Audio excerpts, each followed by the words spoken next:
Olá, meus amados irmãos, alunos do Instituto Teológico Atos 1:8. Estamos aqui uma vez mais para nossa última aula, nossa quinta aula do módulo de pneumatologia, que é a doutrina sobre o Espírito Santo, tá?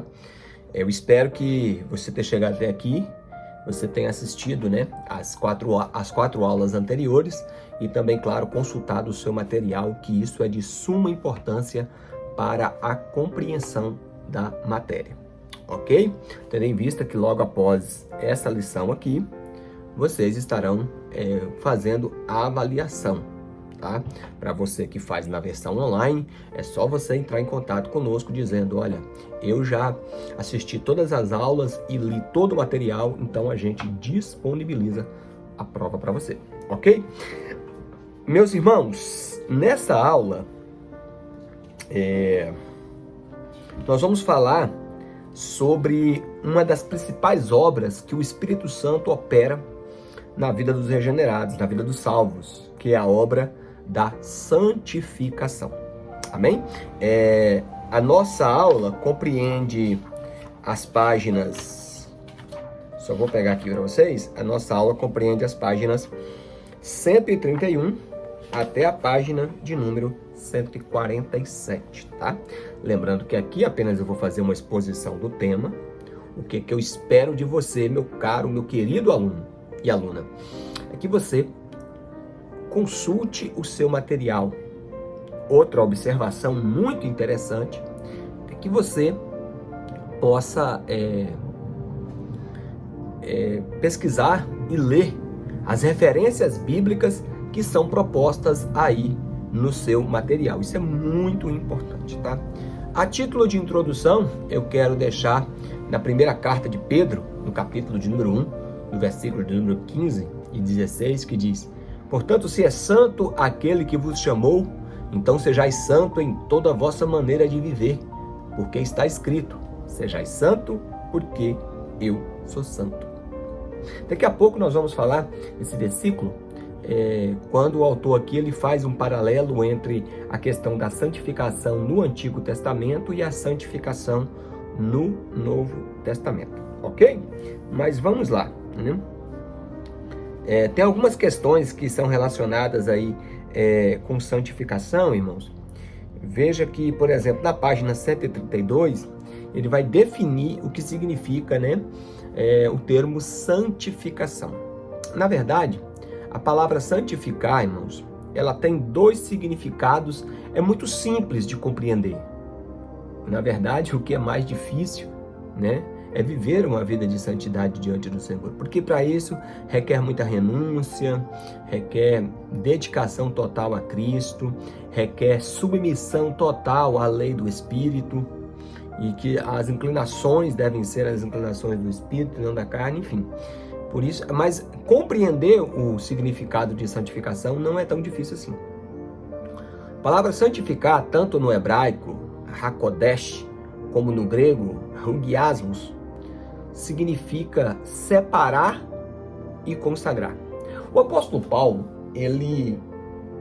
talvez ele dá um exemplo bíblico mais veraz, assim, mais, não é que veraz, mais assim, no que tange a analogia, explícito, sobre como é essa questão de santificação. Eu vou ler para vocês aqui, tá? Que está em 2 Timóteo, capítulo 2. Olha o que Paulo vai dizer. Ele diz assim, 2 Timóteo, capítulo 2.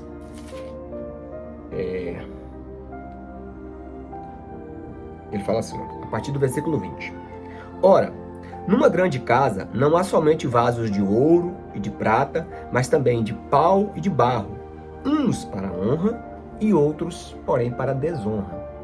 Então, os vasos eles eram muito usados no mundo antigo, e uns eram para fins nobres, por exemplo, tinha vasos que eram usados para guardar tesouros, por exemplo. O próprio Paulo usa essa ilustração escrevendo aos Coríntios, que nós temos um tesouro precioso em vasos de barro, para que a excelência do poder não seja nossa, e sim de Deus. Existia para guardar outras coisas, mas existia vasos também que era para fins não tão bons assim, para guardar estrume, lixo, até mesmo fezes, né? Enfim, aí Paulo fala assim, ó, tem vaso de tudo quanto é tipo nessa grande casa.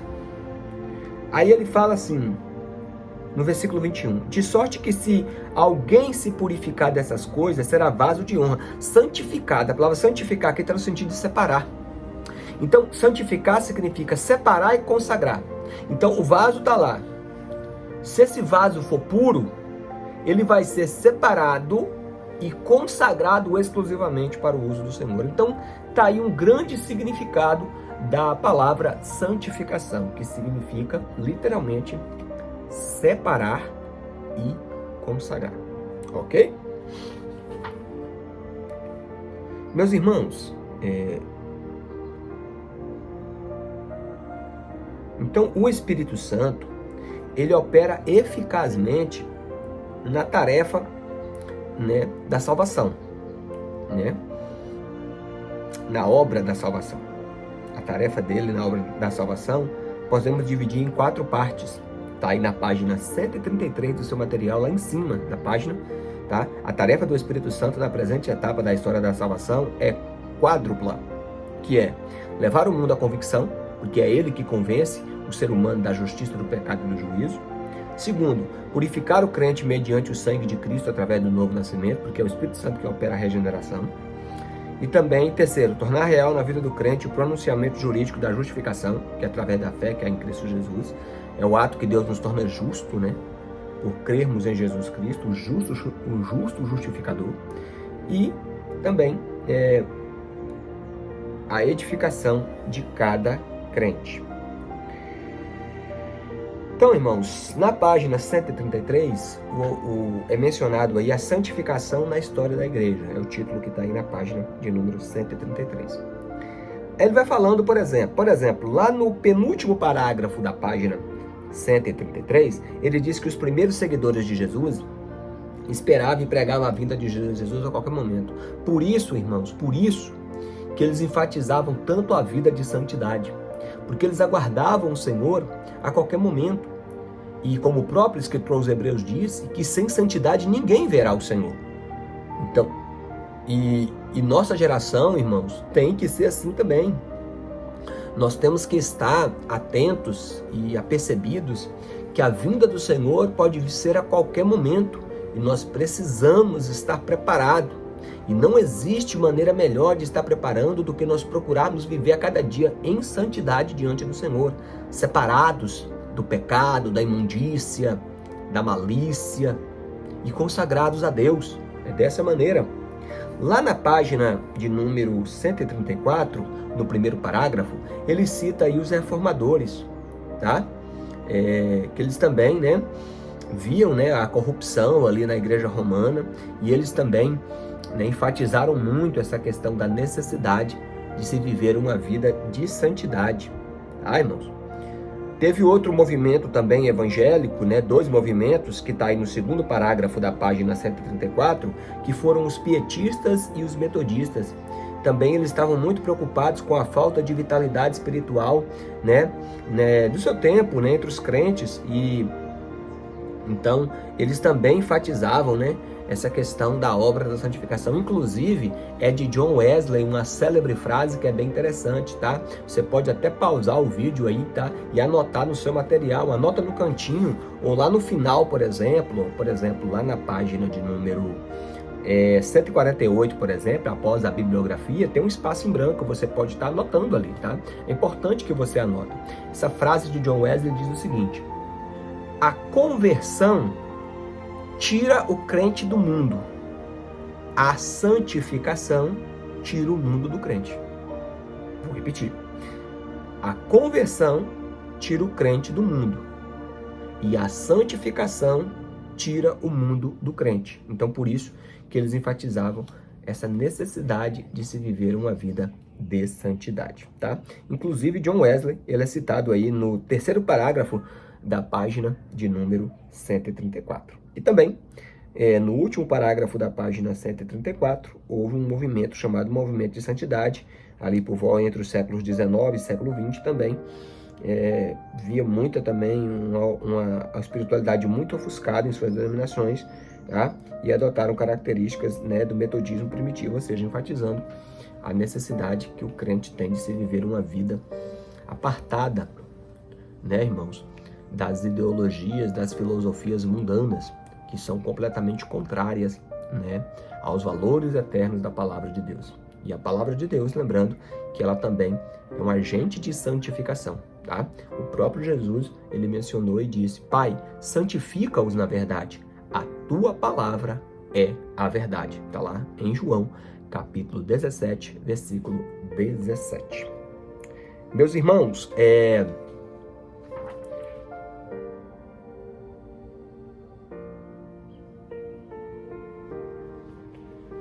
ele enfatiza aqui, meus irmãos, uma coisa bem interessante que ele enfatiza aqui,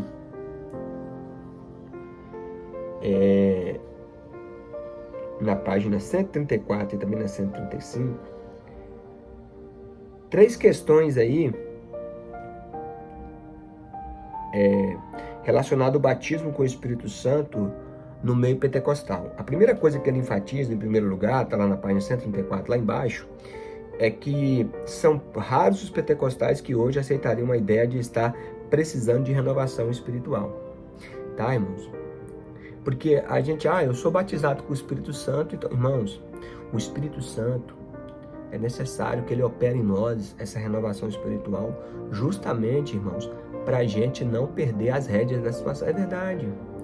Porque, infelizmente, irmãos, com o passar do tempo, as pessoas às vezes se tornam frio, se tornam meio mundano, tá? Então, por isso que nós temos essa necessidade de viver uma vida diante do Espírito Santo. E são múltiplas renovações, tá? Em segundo lugar, a ênfase pentecostal no batismo com o Espírito Santo e nos dons do Espírito Santo tem resultado de uma falta de ênfase no restante da obra do Espírito Santo, inclusive na santificação. Porque nós, pentecostais, às vezes a gente enfatiza muito a questão a gente enfatiza muito os dons, né, o poder, tá? E não estou dizendo que está errado de enfatizar, mas a gente não pode se esquecer de uma obra primordial que o Espírito Santo opera em nós, que é a obra da santificação, tá?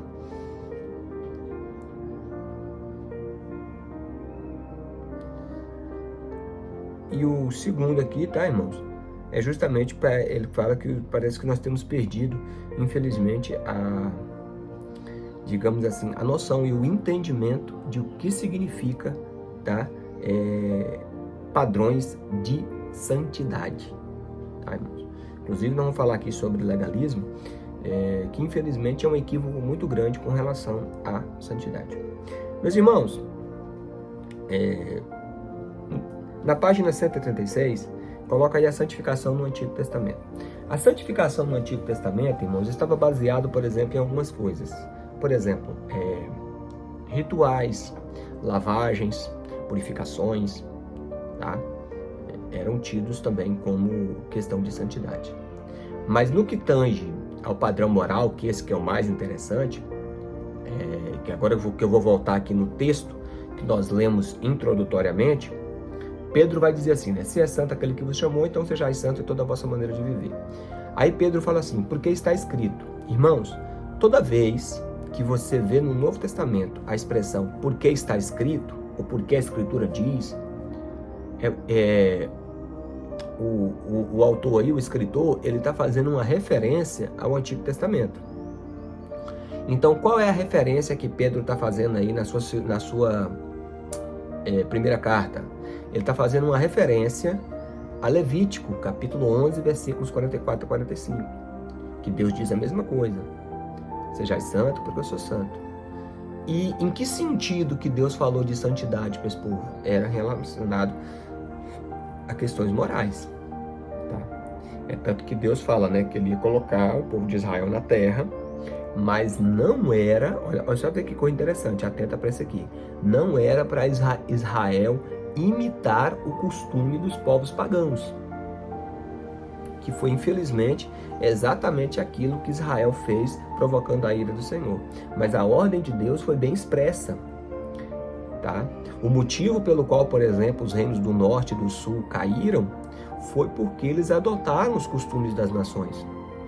Costumes, muitas vezes, pecaminosos, muitas vezes depravados. É tanto que, se você for ver, por exemplo, aquela lista que está lá em Levítico 18, Levítico 19, sobre os padrões morais, né, que não era para praticar incesto, né, relação sexual entre membros da mesma família, a questão de homem não se deitar com homem, de ser humano não se deitar com animal. Tudo isso acontecia, irmãos, no meio dos povos pagãos, tá? Essas aberrações, essas depravações aí, todas elas aconteciam. Tanto tá citando, então eu estava falando, o meu povo, para ser separado, para ser um povo peculiar, para ser um povo escolhido, para ser um povo consagrado a mim, ele tem que se apartar dessas coisas, desses males, dessas perversões, dessas depravações. Então esse é o grande sentido, né, da palavra santificação no Antigo Testamento. E é justamente, irmãos, esse mesmo sentido, eu já vou adiantar, tá? Porque os irmãos já repararam aqui que eu não faço aulas extensas, irmãos, tá? Porque o que eu quero é que você leia o material. Se eu ler o material todinho aqui, a aula vai ficar cansativa, vai ficar muito prolongada e você não vai ter o compromisso de você estar lendo o seu material, tá? Então, sobre a santificação no Antigo Testamento, vai das páginas 136 até a página de número 139, tá bom? E aí na página 139 ainda, ele vem falando sobre a santificação no Novo Testamento, que vai trazer esse mesmo sentido também, esse sentido moral, esse sentido ético, esse sentido de padrão de valores, tá, irmãos? Então nós, como crentes, nós como servos de Deus, como povo escolhido de Deus, como povo separado, como povo escolhido, como povo consagrado, tá? Nós temos que atentar para isso e nos apartar, irmãos, nos apartar das paixões e das concupiscências mundanas e viver nesse presente século sóbria, justa e piedosamente na presença do Senhor, tá? Buscando sempre a presença do Espírito, porque na inclinação do Espírito, tá, nós encontraremos uma vida de santidade. Porém, a inclinação da carne, infelizmente, ela é morte, tá, irmãos? É o que Paulo diz lá em Romanos capítulo 8, né? Então, queridos, eu só quero falar algo aqui bem interessante para vocês, que é o que está na página 140, que ele fala sobre duas teologias da santificação, tá? Que é a questão dos rituais da lei mosaica que eu falei. E, infelizmente, irmãos, tem a questão dos rituais exteriores, tá? Que infelizmente os fariseus trouxeram isso, né? Principalmente nas páginas do Novo Testamento você vai ver isso, que é o chamado legalismo religioso. O que é o legalismo, irmãos? O que é uma pessoa legalista? É que os conceitos dela estão apenas em questões exteriores e nunca em questões interiores. A crença dela está em preceitos humanos, e mais do que propriamente nos preceitos divinos. Como o próprio Jesus, citando o profeta Isaías, disse: hipócritas, com os lábios vocês me honram, mas o coração está longe de mim. E o que vocês seguem são apenas preceitos humanos. O que quer dizer com isso, irmãos? Porque um crente santificado de fato, ele é santo em toda a sua maneira de viver. Deixa eu dar um exemplo claro para vocês. Não adianta o crente usar roupa comprida e ter a língua comprida também.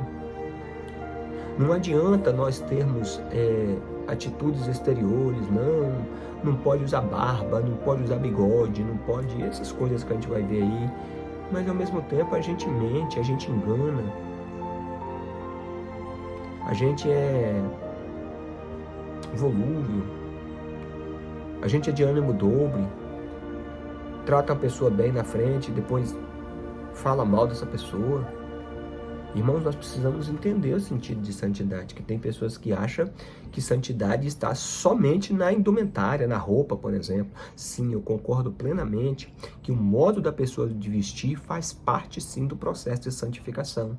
Como Pedro disse, sejais santo em toda a vossa maneira de viver. Então, o crente tem que ser santo no seu modo de vestir, mas também tem que ser santo no seu modo de falar, irmãos. Tem pessoas que falam a palavra chula, que fala palavras indecentes, que fala palavrões, e acha que isso está tudo normal, e não está, irmãos. Um crente santificado, ele tem uma conduta diferente, um modo de falar diferente, um modo de vestir diferente, um modo de pensar diferente. Então, assim, o legalista, ele coloca tudo no exterior.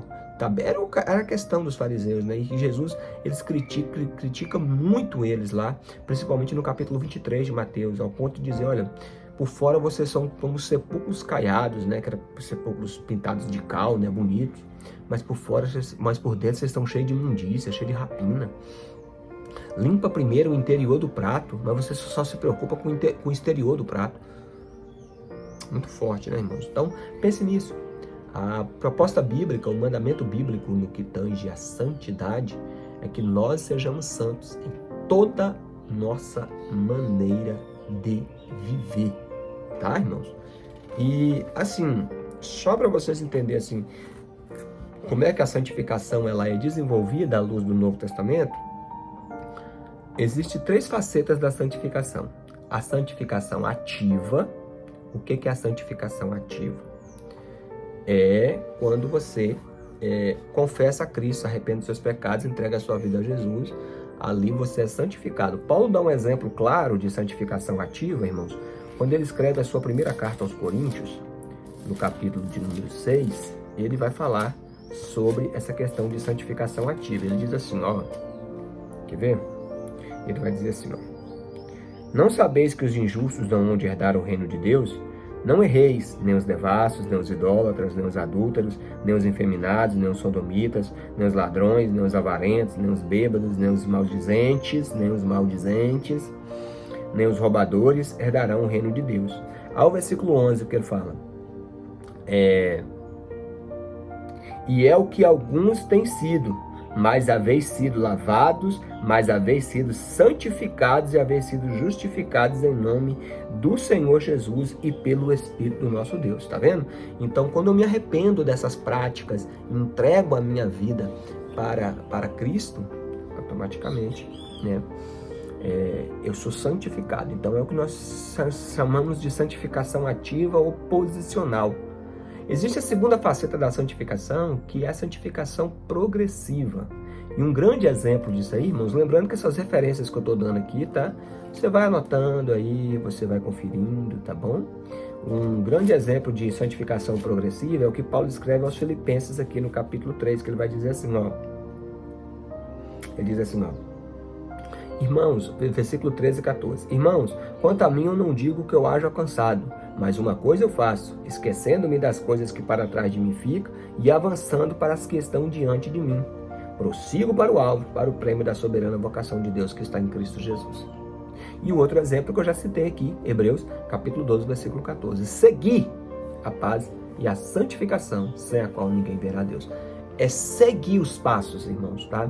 É tirar os carrapichos da ovelha, aqueles carrapichos, né? Aquelas práticas, aqueles pensamentos, aquele vocabulário que não agrada a Deus, aquela conduta, aquela ira, enfim, e apartando essas coisas, tá, irmãos? Se desvencilhando dessas coisas e se aproximando cada vez mais do Senhor, seguindo os passos da santificação. E por último, né, o terceiro estágio é a santificação plena, que isso só acontecerá quando o Senhor Jesus arrebatar a sua igreja e recebermos o corpo glorificado, tá, irmãos? Um corpo incorruptível e um corpo imortal, tá? Até que cheguemos à estatura de varão perfeito, que está lá em Efésios capítulo 4, tá? Enfim, esses são aí os 3 estágios, tá, irmãos? Aí eu quero que vocês leiam, tá? Principalmente aí a partir da página 140, ele vai falar bastante coisa aí, tá, irmãos? No que tange a santificação, tá? Mas eu quero que você entenda perfeitamente, tá? Que você foi separado de tudo aquilo que não agrada a Deus e você foi consagrado para o serviço santo do Senhor. Meus queridos, lembrando que para a prova seria muito bom vocês analisar aquelas partes onde tem a revisão geral, que geralmente as questões vão vir de lá. Não todas, mas a grande parte delas sim, tá? Por exemplo, aí você pode ir anotando aí tá? Anotando aí. Por exemplo, o que está na página 120. Página 120 tem aí um ponto de revisão geral, tá? Na página 125 tem outra parte aí também de revisão geral, tá? Na página 131 tem outra parte aí de revisão geral. E a última aqui, né, que nós falamos aqui, que é na página 147. 147. Espera aí, meus irmãos. 147. É isso mesmo. 130. Não, perdão, irmãos. Se houve erro na paginação, é só você olhar na página posterior, tá bom? É porque eu tenho que melhorar aqui a questão da paginação, porque minha paginação está dando uma página menos, tá? Então, sempre quando eu falar a página aí durante a aula, você coloca no caso, tá? Você coloca no caso quando eu falar a página, você vai uma página a mais, tá? No seu material certamente está uma página a mais, porque esse material meu aqui é de uma edição anterior, tá bom? Mas, enfim, a revisão deve estar lá na página de número 148, tá bom? É isso aí, meus irmãos. Deus abençoe sua vida, tá? E se prepare aí para mais uma avaliação do nosso curso. Em breve voltaremos numa nova oportunidade, já com uma nova disciplina, né? A disciplina de escatologia, que é a doutrina das últimas coisas. Deus abençoe. Fique na paz.